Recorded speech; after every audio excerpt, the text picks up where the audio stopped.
Hello, Living Hope. Happy Wednesday. Today's passage is from Genesis chapter 37, verses 12 through 14. Let me read those 12 through 24. Let me read those verses first.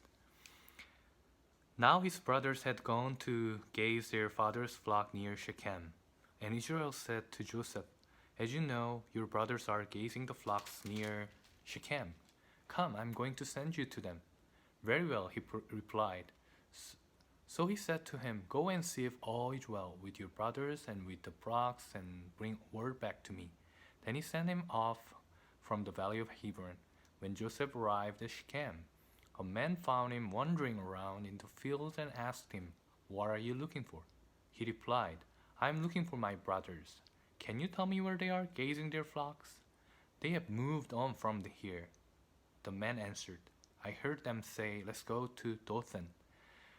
So Joseph went after his brothers and found them near Dothan, but they saw him in the distance. And before he reached them, they plotted to kill him.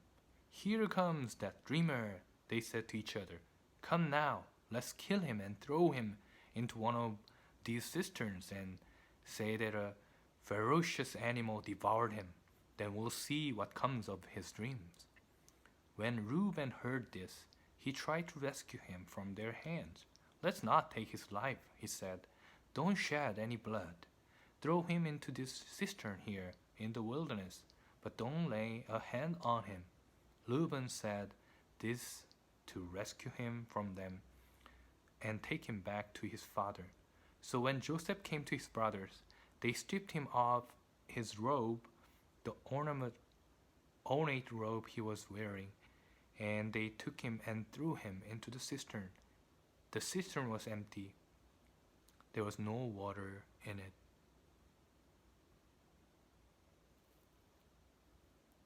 Amen. So today's passage is a sad story. It brings lots of emotion.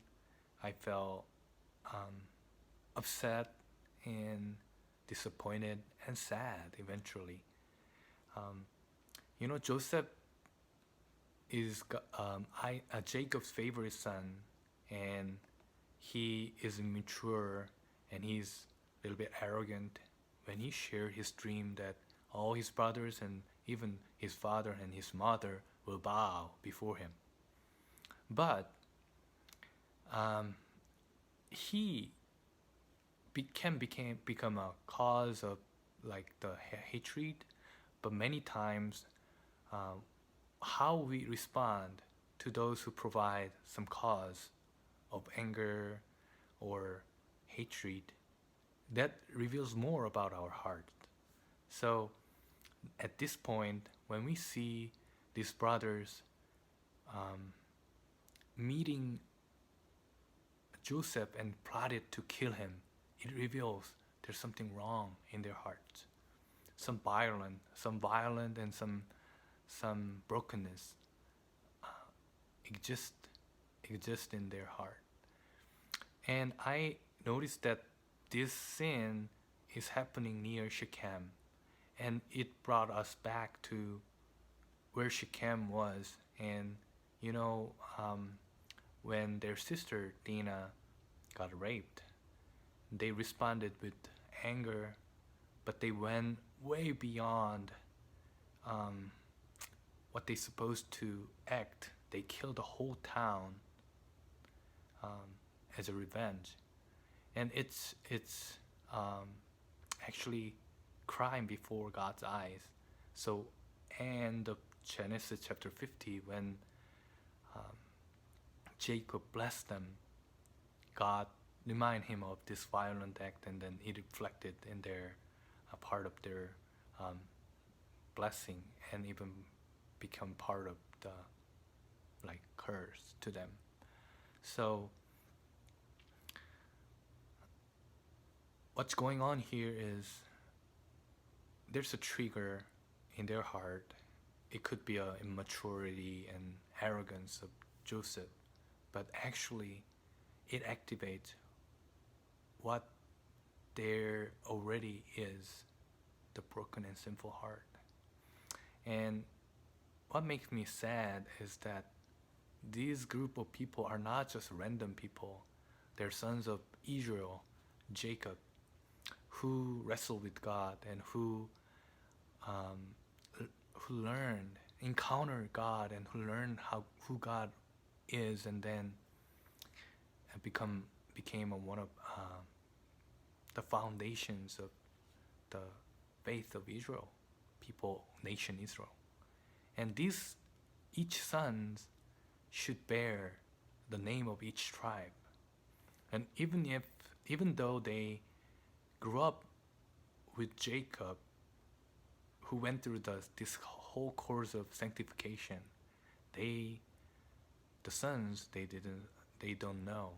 They didn't know who God was still. So it made me sad, and I realized that each generation has to encounter their own God. My father's faith, my family's faith, or even some members of our ministry's faith doesn't automatically transfer to me. I expect that these 11 brothers and even Joseph and all God's people, they will go through a season of sanctification, growing, maturing, and then eventually understand God's faithfulness. But still, there is a hope in this story. There is no God's name and His action is not described in it, but he's still working in Reuben's heart that he wanted to save his brother, and he suggested to put him in cistern, and the cistern has no water. That's a coincidence, but God actually orchestrated everything to save Joseph's life and save brothers from committing sin, murder against their own brother. And next paragraph will add some more parts of God's providence. So even when we feel that everything goes wrong, God is still working and He is orchestrating to fulfill His plan. That's the hope. And for me, as a father of 2 kids, and it alarms me that I need to be diligent in passing on my faith and my personal relationship, loving relationship with God to be real to our kids, and also to our Living Hope family. I made up my mind that I won't assume that every one of us would have the same encounter with God. Instead, we can pray and encourage one another to have our own encounter with Jesus, so that we could grow and overcome the brokenness and sinfulness in us. We're not that different from these 11 brothers, because Jesus pointed out that if you hate your brother, that's the same with you murder his brother. And that's exactly, we can apply that in this passage, but they technically didn't kill Joseph, but in their heart they committed murder. And for our heart, it's same, like deep inside of my heart and yours, there is a real darkness and brokenness that only Jesus can cure, and only Jesus can pay, so that we could depend on His righteousness to get reconciled with God. So today, let's praise what God has done in Jesus Christ. And if you are not sure that your personal relationship with Jesus, I encourage you, let's take a first step of faith to take to start this journey. And I, just like God did to Abraham, Isaac, and Jacob, and they will do to these brothers. He will meet you, and then He will walk with you until you understand how big and how God, how big and how um, great our God's mercy is. That's my prayer for everyone today. Hope you have a wonderful day. See you next time.